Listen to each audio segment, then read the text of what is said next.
I want you to hear this clearly, because even now, 2 years later, I still sit on my back porch some mornings and ask myself how I missed it. Not the big things.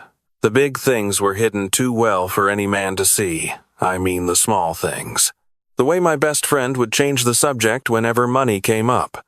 The way he'd laugh just a half-second too late, like he was performing instead of living. I missed all of it. And on a Tuesday night in October, a phone call at 3 a.m. made sure I could never miss it again. I was 62 years old when this happened. Retired after 38 years running a contracting business in western Pennsylvania. I built things my whole life, houses, additions, commercial spaces, and when my wife passed 6 years ago, the house we'd built together became the thing I held on to most. Not because of the square footage or the property value, because she picked every fixture. She planted every shrub along the front walk. That house was the last place on earth where I could still feel her presence. And I want you to understand that before anything else, because it matters for what comes next. My best friend and I had known each other since we were 23 years old. That's nearly 4 decades. We coached Little League together when our kids were young. We drove 12 hours to see the Steelers in the playoffs one year and slept in my truck because we couldn't afford a hotel. When my wife was sick, he sat in that hospital waiting room with me for 6 hours without saying a single word, and that silence was the kindest thing anyone has ever done for me. You don't replace a friendship like that. You don't even imagine you'd ever have to. His divorce hit him hard. I knew it would. He'd been married for 22 years, and even though things had been rocky for a long time, the finality of it wrecked him in a way I hadn't expected. He stopped eating right. He was renting a 1-bedroom apartment that he described as a place where hope goes to die, and I remember laughing at that, thinking he still had his sense of humor at least. He was staying with me on weekends sometimes, just to have company, just to have a kitchen table to sit at and someone to drink coffee with in the morning. In late September, my younger sister called from Clearwater, Florida. She'd had a fall. Nothing life-threatening, the doctor said, but she was 70 and lived alone, and the recovery was going to take 6 to 8 weeks of real help. I was the only family she had left. There was no question about whether I would go. My best friend came to me the night before I drove down. He looked tired, the way a man looks when he's been carrying something for a long time and has gotten used to the weight. He asked if he could stay at my house while I was gone. He said his apartment lease was up and the new place wasn't ready until November, that he just needed a few weeks, that he would take good care of everything. He'd stayed there plenty of times. He knew where everything was. He knew the neighbor across the street and the alarm code and the name of my plumber. I said yes without a second thought. This was my best friend. This was the man who sat with me in that hospital waiting room. I drove to Florida the next morning with a bag full of clothes and a clear conscience. The weeks in Clearwater were good, all things considered. My sister healed slowly but steadily. I fixed her gutters, repainted her porch, cooked dinner most nights. We watched old movies and argued about things that didn't matter, and I felt, for the first time in a long while, useful in a way that had nothing to do with work. My best friend texted me twice a week, short messages, everything fine. The neighbor waved at him. He fixed the loose hinge on the side gate. I was grateful. It was a Tuesday night, just after 3 a.m, when my phone rang. It was my neighbor. I'd known him for 11 years, a retired electrician who kept his lawn immaculate and watched over the whole street like it was his personal responsibility. He is not a man who panics. He is not a man who calls at 3 a.m. for anything small. His voice was shaking. He said there were police vehicles in my driveway. He said there were lights on every floor of the house. He said he could see men in dark jackets moving around inside through the windows.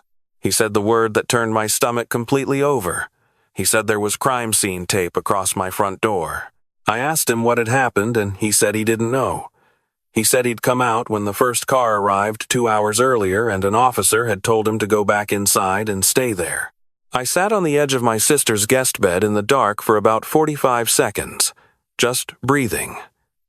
Then I called my best friend's cell phone. It rang 7 times and went to voicemail. I called again. Same thing. I tried a third time and it went straight to voicemail, which meant the phone had been turned off between my first call and my third. I told my sister what was happening at 5 in the morning. She was alarmed and wanted to come with me. I told her she was 6 weeks out from a broken hip and that I needed her to stay exactly where she was. I kissed her on the forehead and I drove. 9 hours is a long time to be alone with your thoughts when you don't have any answers. I tried to build scenarios in my mind that made sense, that had some innocent explanation. A gas leak, a fire that had been contained, a break-in while my friend was out. I cycled through every version I could think of that didn't involve something truly terrible. I ran out of those versions about 3 hours in. I called my daughter from the road. She lives in Columbus with her husband and their 2 kids. She answered on the second ring, even though it was barely past sunrise, and when I heard her voice, I had to work hard to keep mine steady. I told her what I knew, which was almost nothing, and she said she was getting in the car. I told her to wait until I had more information. She waited about 40 minutes, then got in the car anyway. I found out later she'd driven the whole way to my house without telling her husband where she was going because she didn't want to scare him. I pulled onto my street at 2:15 in the afternoon. There were still 2 police vehicles in the driveway. The crime scene tape was still on the front door. There was a county sheriff's vehicle parked at the curb. A deputy stepped off the porch as I pulled in. He asked me who I was. I told him I was the homeowner, that I'd been in Florida, that I'd gotten a call from my neighbor in the middle of the night. He looked at me for a moment in a way that I've thought about many times since. A look that was assessing something, trying to decide how much to say and in what order, and then he asked me to come inside.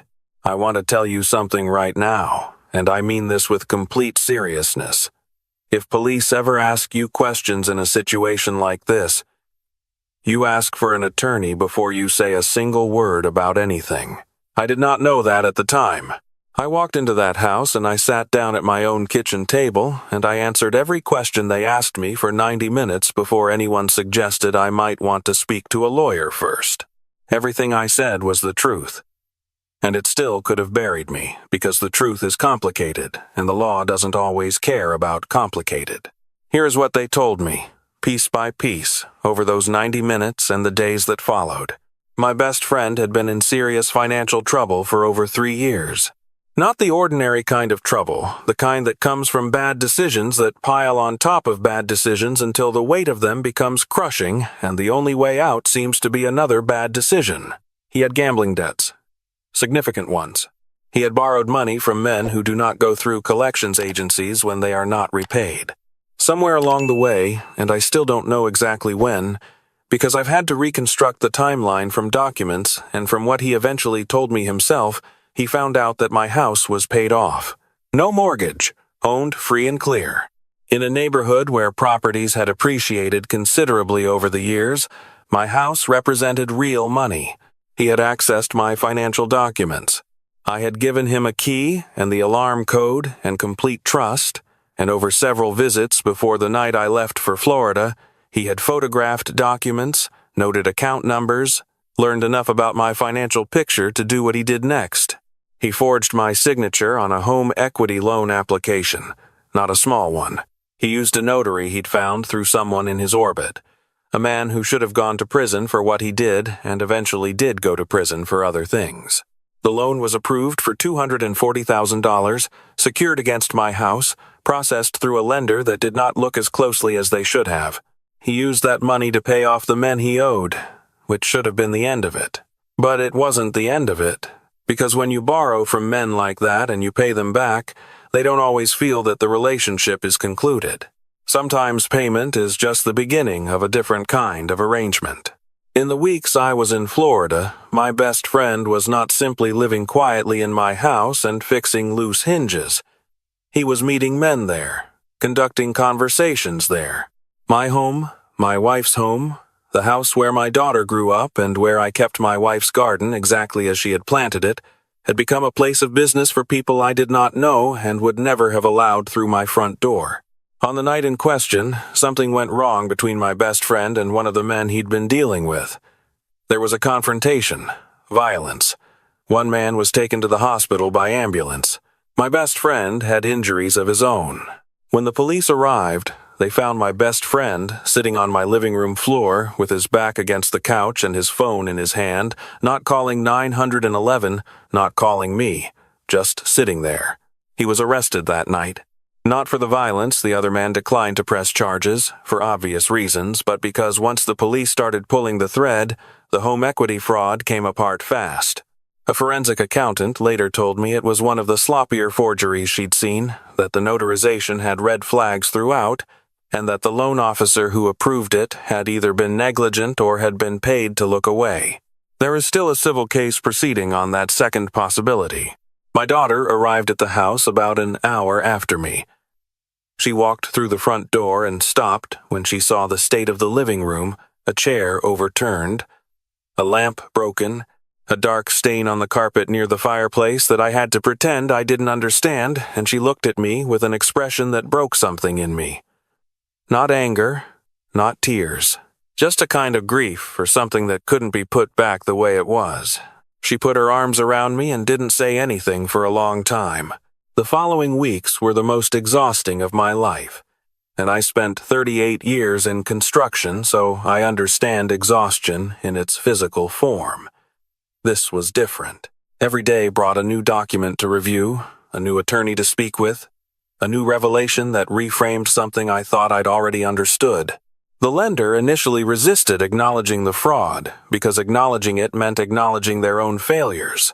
My attorney, and please, get an attorney immediately in situations like this. Do not try to navigate it alone. My attorney was exceptional. She had dealt with mortgage fraud cases before, and she knew exactly which pressure to apply and where.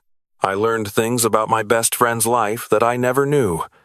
The extent of his gambling, the timeline of the debt, the fact that he had tried twice before, with other people in his life, to borrow money under false pretenses, smaller amounts, things that had been absorbed or forgiven without legal action.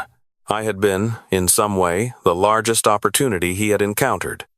And I had handed him that opportunity on a silver platter with my complete and unconditional trust. Here is the part that took me the longest to work through, longer than the legal process, longer than the financial recovery. The anger was easy. The anger came immediately, and it was enormous, and in some ways it was a comfort, because anger is at least a form of energy, and energy is useful when you have 100 things to do. What was hard was the grief underneath the anger. Grieving. A friendship of 39 years. Grieving the version of my best friend that I believed I knew. The man in the hospital waiting room. The man in the truck outside the stadium. Grieving the realization that I could not fully separate those two versions of the same person. That the man who sat with me in silence when my wife was dying was the same man who photographed my financial documents while I slept in the next room. That is not a clean grief. That is the kind of grief that doesn't resolve on a timeline. My daughter was with me the day the detective called to say my best friend had accepted a plea agreement. 4 years, with possibility of parole after 2. Restitution ordered. The lender had already been compelled to void the fraudulent loan through the civil process, so the house was protected. That had been the first priority, and it had been resolved within 3 months, but the criminal case took longer. My daughter was sitting at my kitchen table, the same table where the deputies had questioned me drinking coffee, and when I hung up the phone and told her, she looked at me and asked me how I felt. I told her I felt tired. She nodded, like she understood exactly what kind of tired I meant. Not the tired that sleep fixes. The tired that comes from holding something heavy for so long that even after you put it down, your arms remember the weight. About 14 months after the arrest, I received a letter. It was from my best friend. He was writing from the correctional facility, and he had clearly written multiple drafts before arriving at this one, because the language had that quality of something that had been reconsidered many times. He did not minimize what he had done. He did not offer explanations that were really excuses wearing the clothes of explanations. He said he had spent 40 years building a friendship with me and then spent 3 years destroying it, one decision at a time. He said that every time he had stood in my kitchen or sat at my table or slept in my guest room, He had known what he was doing and had told himself a story in which it was somehow justified, and that the worst part of where he now was had nothing to do with the sentence. The worst part was knowing what he'd done to someone who had never given him anything but loyalty. He asked for nothing. He didn't ask me to write back. He didn't ask me to visit. He said he understood if this letter went straight into the trash, and that would be a reasonable response to an unreasonable situation. I read it twice. Then I put it on the kitchen counter and looked at it for 3 days. I'm 64 years old now. I have buried my parents, buried my wife, navigated a business through 2 recessions. I have learned, slowly and with difficulty, that life does not organize itself around what is fair. That good people suffer and bad decisions come from people you love, and the universe does not issue corrections just because you've earned one. I also know this. Carrying the weight of someone else's betrayal, choosing to haul it around forever, is a choice that punishes you more than it punishes them. My wife understood this. She was a wiser person than me in almost every respect. And she used to say that forgiveness was not something you gave another person. It was something you gave yourself. I wrote back to my best friend, 1 page. I told him that I had received his letter and read it carefully. I told him that what he did had cost me more than money. It had cost me the uncomplicated version of my past, the memories that I had been certain were solid and now had to hold at arm's length while I figured out what they were actually made of. I told him that I was not ready to call us friends again and that I didn't know if that day would come. But I told him that I understood, in some imperfect and limited way, that the man who did what he did and the man who sat with me in that hospital were not entirely different men. That people contain more darkness than they show the people who love them. That this did not excuse anything, but that I was not going to spend the rest of my life consumed by what he had done to me. I told him to take care of himself. I told him I hoped the time ahead of him was useful to him in some way. And then I sealed the letter and mailed it, and I walked out to my back porch, and I sat in the chair I've had out there for 15 years, the one my wife bought at a garage sale and repainted yellow because she said the porch needed color, and I watched the light change over the yard she had loved, and for the first time in over a year, I felt something that resembled peace.